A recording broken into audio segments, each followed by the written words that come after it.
রাস্তাঘাট অন্ধকার, এর মধ্যে হেঁটে হেঁটে যাবেন কি করে?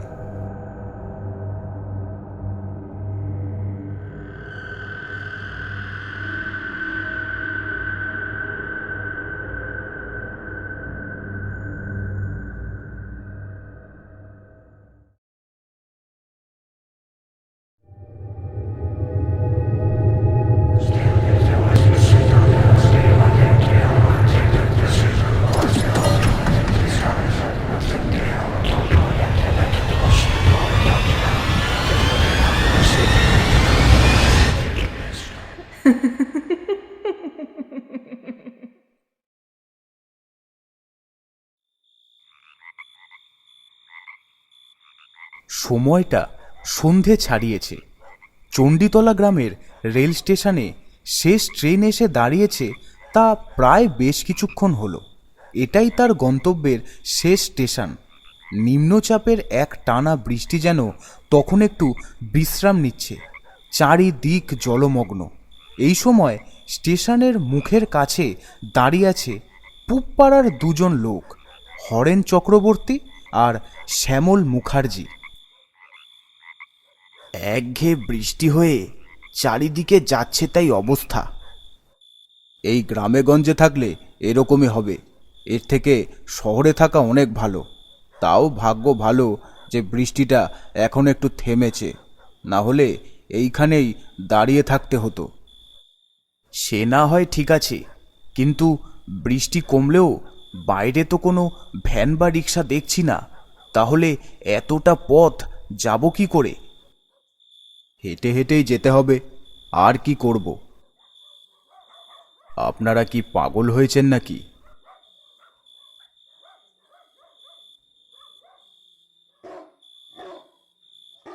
আমি এখানকার স্টেশন মাস্টার।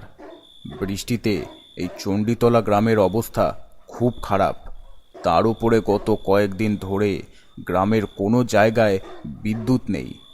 রাস্তাঘাট অন্ধকার, এর মধ্যে হেঁটে হেঁটে যাবেন কি করে? কিন্তু বাইরে তো একটাও রিক্সা নেই। হেঁটে যাওয়া ছাড়া আর তো কোনো উপায়ও দেখছি না। আপনাদের বাড়িটা কোথায়?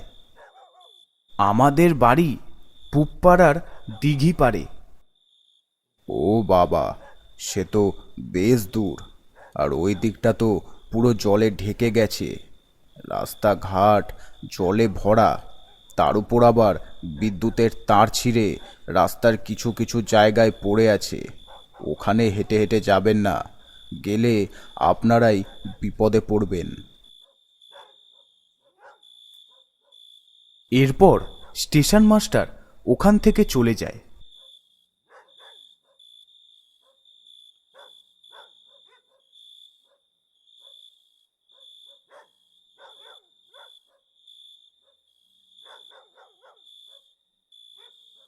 কি করি এখন?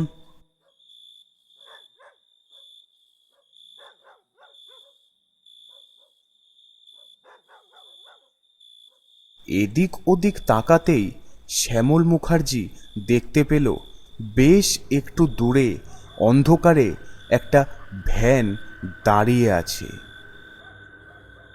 আরে, ওইখানে একটা ভ্যান দাঁড়িয়ে আছে না?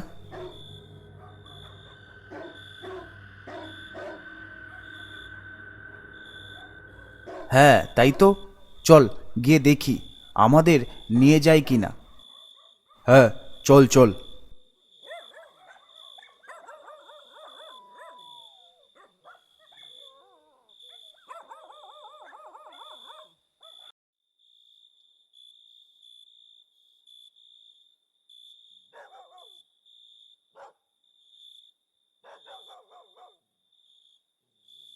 ভ্যানটার কাছে গিয়ে তারা দুজন দেখল ভ্যানের উপর একজন চাদর মুড়ি দিয়ে শুয়ে আছে। এটা দেখে বেশ বোঝা গেল যে ইনি ভ্যানের চালক। এই যে শুনছেন, বলছি পুবপাড়ায় যাবেন? ও মশাই, শুনতে পাচ্ছেন?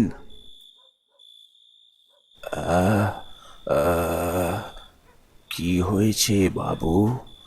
আপনারা কি কোথাও যাবেন? হ্যাঁ, আমরা পুবপাড়ায় যাব, ওই দিঘিটার পাশে। শ্যামল, এই বয়স্ক লোকটাকে চিনতে পারছিস? এ তো সেই ভ্যানওয়ালা। হুম হুম, জানি। তবে তুই চিন্তা করিস না, এমনিতেই মাঝখানে অনেকগুলো দিন কেটে গেছে, আর এই অন্ধকারে মনে হয় না এই বুড়ো চোখে অত ভালো দেখতে পাবে। তাহলেও আমাদের দেখে চিনতে পারত। এখন কোনো রকমে ওর ভ্যানে করে বাড়ি অবধি পৌঁছালেই ব্যাস। তা কি গো, যাবে তো পুবপাড়ায়? পুবপাড়া? সে তো অনেক দূর। তারপরে ওখানকার রাস্তাঘাট তো পুরো জলের তলায়।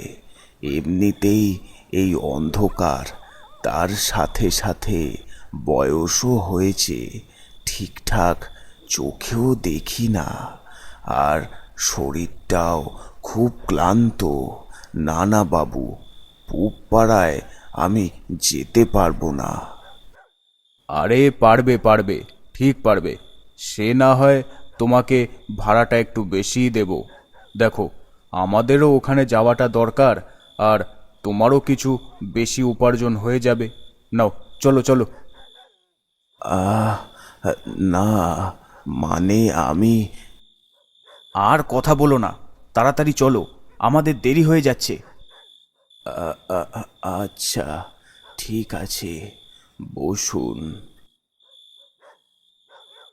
এরপর তারা দুজনে বয়স্ক লোকটার ভ্যানে উঠে বসল, আর বয়স্ক লোকটা নিজের সবটুকু জোর লাগিয়ে ভ্যানটা চালাতে শুরু করলো।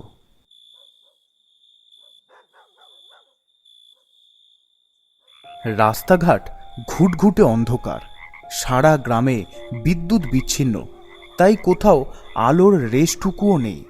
তারই মধ্যে মাঝে মাঝে জমা জল আর কাদায় ছড়াছড়ি।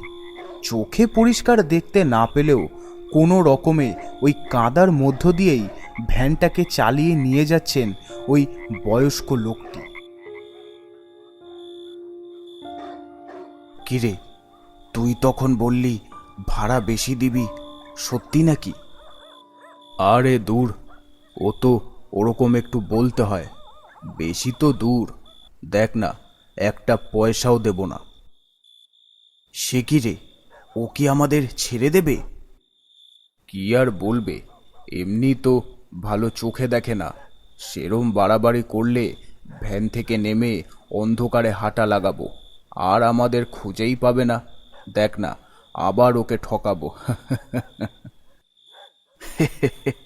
তোর মাথায় এসব বুদ্ধিও আসে?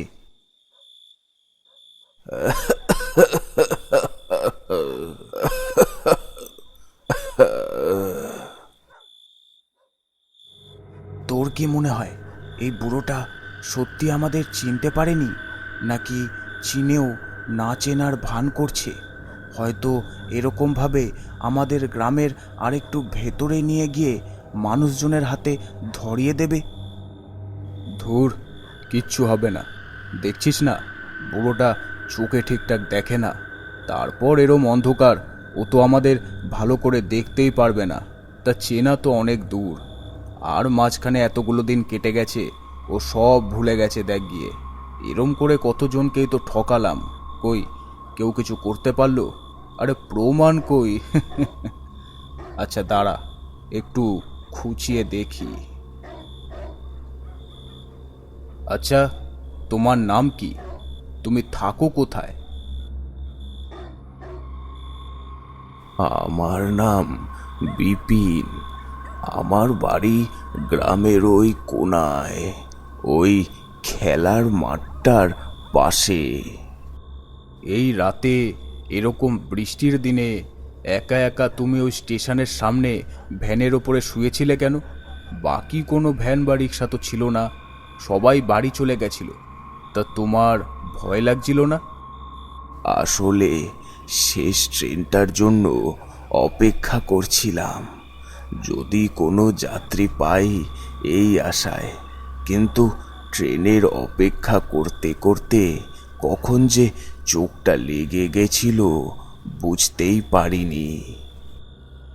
আমরাও এই গ্রামেরই পুরনো লোক, মাঝে মাঝে কাজের জন্য বাইরে যেতে হয়, এই আর কি।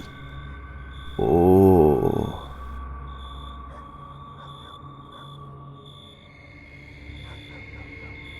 তোমার আর কে কে আছে? নিজের বলতে একটা ছেলে ছাড়া এই পৃথিবীতে আমার আর কেউ নেই। মা হারা ছেলে, ওকে নিয়েই জীবনটা কাটিয়ে দিলাম। ছেলে কি বড় না, মানে সে কিছু করে না? তোমায় এই বয়সে এত খাটতে হচ্ছে।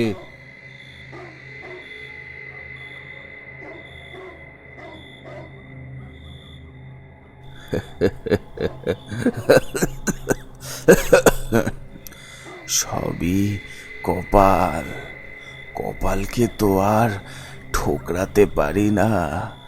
আসলে এর পেছনে একটা ঘটনা আছে। ঘটনা? কি ঘটনা? অনেক বছর আগেই আমার বউটা মারা যায়। তখন ছেলেটা খুব ছোট। ওই মাহারা ছেলেটাকে ছোটবেলা থেকে আমি একাই বড় করেছি। ওর লেখাপড়া, খাওয়া দাওয়া, ভরণ পোষণ, বিদ্যালয়ে পাঠানো, সব কিছু এই ভ্যান চালিয়ে যা রোজগার হতো তা দিয়েই করেছি। ছেলেটা বিদ্যালয়ের পড়াশোনা শেষ করলো, কিন্তু তারপর এই গ্রামে সেরম কোনো ব্যবস্থা ছিল না, তাই আর পড়তে পারল না। পড়তে গেলে সেই শহরে যেতে হতো। তখন ছেলেটা অনেক কাজের খোঁজ করলো, কিন্তু এই গ্রামে সেরম কোনো কাজ পেল না। আমাদেরই গ্রামের ওই পূব দিকে দুজন লোক থাকে। তারা প্রায় শহরে যাতায়াত করত। শুনেছি শহরেই নাকি কাজ করত, আর এই গ্রামের অনেকেরই কাজের ব্যবস্থাও করে দিয়েছে।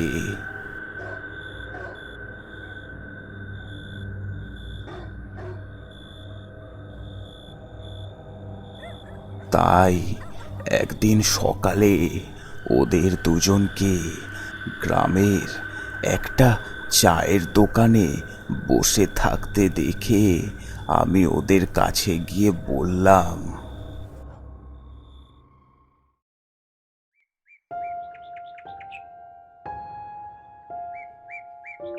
আপনারা তো শুনেছি শহরে কাজবাজ করেন, অনেককে কাজের ব্যবস্থাও করে দিয়েছেন।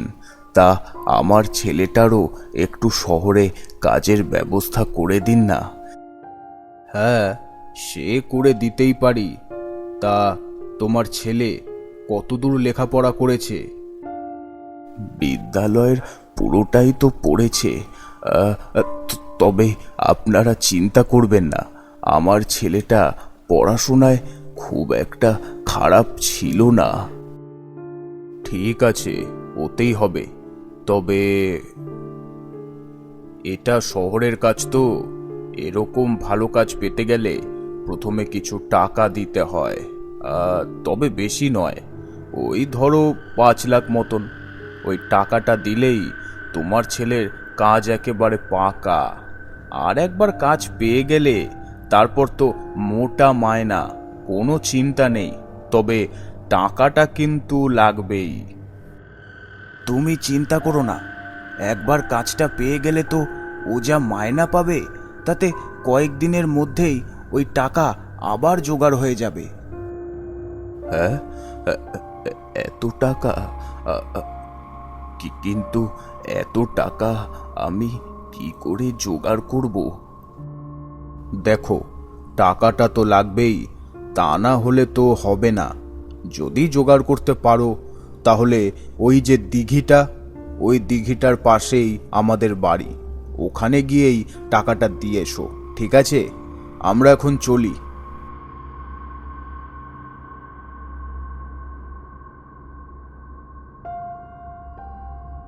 বিপিনদা, এই দুজন কিন্তু খুব একটা সুবিধার নয়। এদেরকে কোনো টাকা পয়সা দিও না। আর তাছাড়া তুমি অত টাকা পাবেই বা কোথায়? কি আর করব, ছেলেটার জন্য যদি একটা কিছু করে যেতে পারি তাহলে মরেও শান্তি পাবো। দেখি আমার বাড়িটা আর যতটুকু যা কিছু আছে ওটাই না হয় মহাজনের কাছে বন্ধক দেব। তারপরে ছেলেটা মায়না পেয়ে একটু জমিয়ে না হয় ছাড়িয়ে নেবে।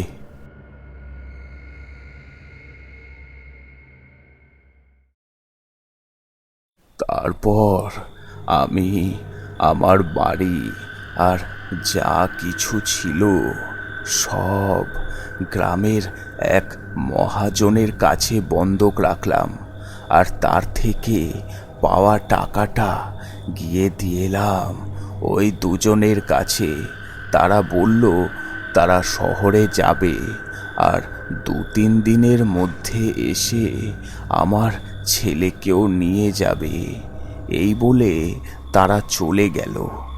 কিন্তু 2-3 দিন তো দূর, কয়েক মাস কেটে গেল, তারা আর এলো না। বুঝতে পারলাম তারা আর আসবে না, আমায় তারা ঠকিয়েছে। কিন্তু বেঁচে থাকতে গেলে তো কিছু একটা করতে হবে। তাই জোর কদমে দিনরাত খেটে খুব পরিশ্রম করতে লাগলাম। ওইদিকে ছেলেটাও গ্রামের কয়েকটা বাচ্চাদের পড়াতে লাগলো। তবে গত কয়েকদিনের বৃষ্টিতে একটা ঘটনা ঘটে গেল। আবার কি ঘটনা ঘটে গেল? টানা বৃষ্টির মধ্যে একদিন রাতের বেলায় যাত্রীদের পৌঁছে ভ্যানটা নিয়ে বাড়ির দিকে ফিরছি।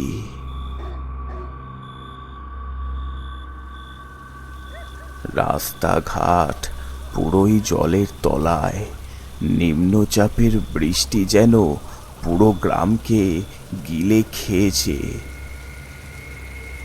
বেশ কিছুটা যাওয়ার পর হঠাৎ ভ্যানটার সামনের চাকাটা একটা গর্তে পড়ে যায়।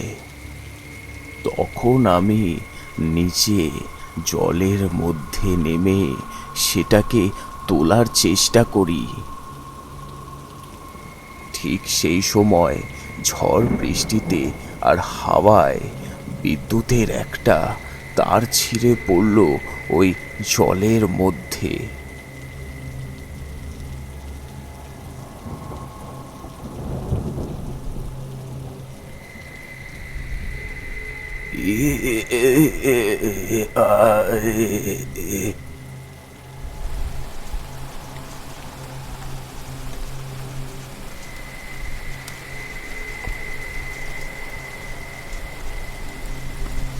তারপর তারপর কি হলো?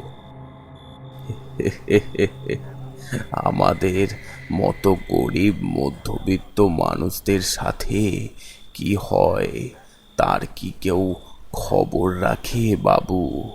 না, তার কোনো বিচার হয়?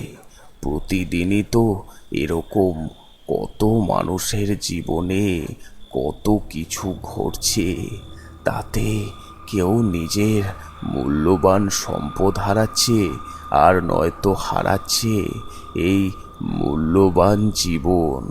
সাধারণ মানুষ তাদের জীবনের স্রোতের সাথে এগিয়ে যাচ্ছে এই সব ভুলে। বলতে গেলে এগিয়ে যেতে বাধ্য হচ্ছে। কি করবে, সবই যে সময়ের দাস। হয়তো আমিও ওদের জায়গায় থাকলে তাই করতাম। তবে ওই দুজনকে আজ আমি শাস্তি দেব, যাদের জন্য আজ আমার এই অবস্থা। আমার ছেলেটার জন্য কিছু না করতে পেরেই আমায় মরতে হলো। হ্যাঁ, কি তুমি মরে গেছো? এবার ভ্যানটা সেই জায়গাটায় এসে পৌঁছালো যেখান থেকে পুরো রাস্তাটা জলে ডুবে আছে, আর আশেপাশে কয়েকটা বিদ্যুতের তার ছিঁড়ে পড়ে আছে। কিছুটা এগোতেই একটা গর্তে ভ্যানের চাকা পড়ে ভ্যানটা ঝাঁকুনি খায়। হরেন আর শ্যামল ভ্যান থেকে পড়ে যায় জলের মধ্যে।